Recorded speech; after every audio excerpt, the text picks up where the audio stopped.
Guddu from grade 9. I am used with Islamic greetings as Assalamu alaikum warahmatullahi wabarakatuh. Today I am going to throw light on the topic tissue. Before studying about tissue, let's have a quick and brief recap about cell. As we know that cell is the basic structural and functional unit of life, and all organisms are made up of one or more than one cell.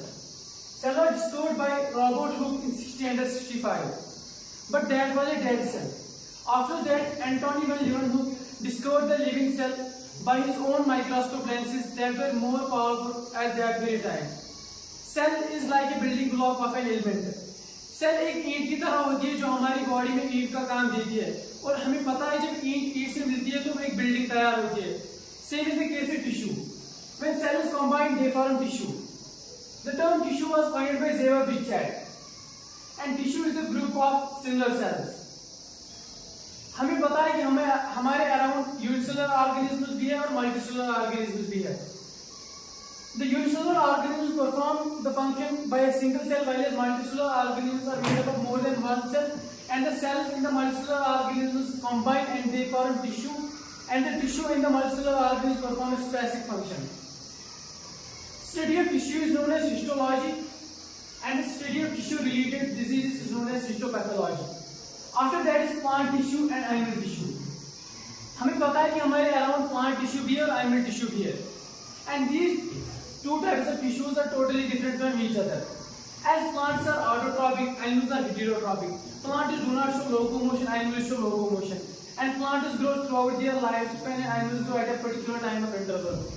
After that is two main types of plant tissue, that is permanent tissue and meristematic tissue. Meristematic tissue क्या होता है? Meristematic tissue is the type of tissue which is present in plants, and its cells have power of division. They get continuously divided. और इसके भी हमारे पास तीन types है.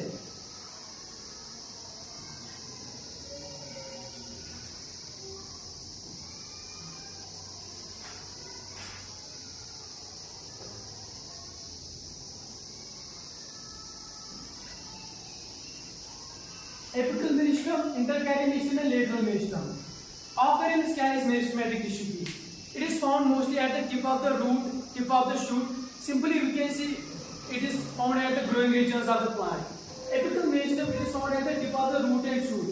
It is responsible for the increasing the height of the plant. Intercarrier is found at the base of nodes and internodes of monocot plants, and it is responsible for length of the branches. After that is lateral meristem.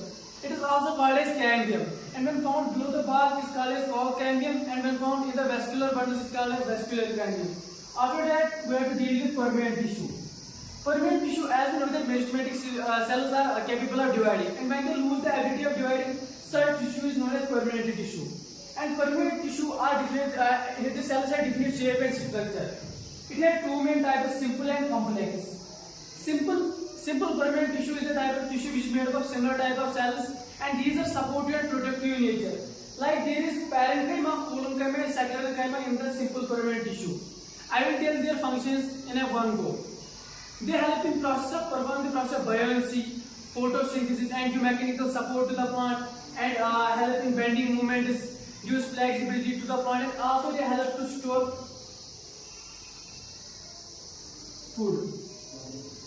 After that is complex permanent tissue. It has two types.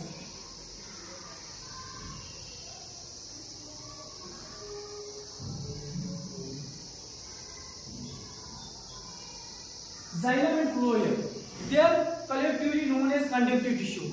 As we know that xylem is a water conductive tissue which helps in translocation of water, and it is made up of mostly dead cells.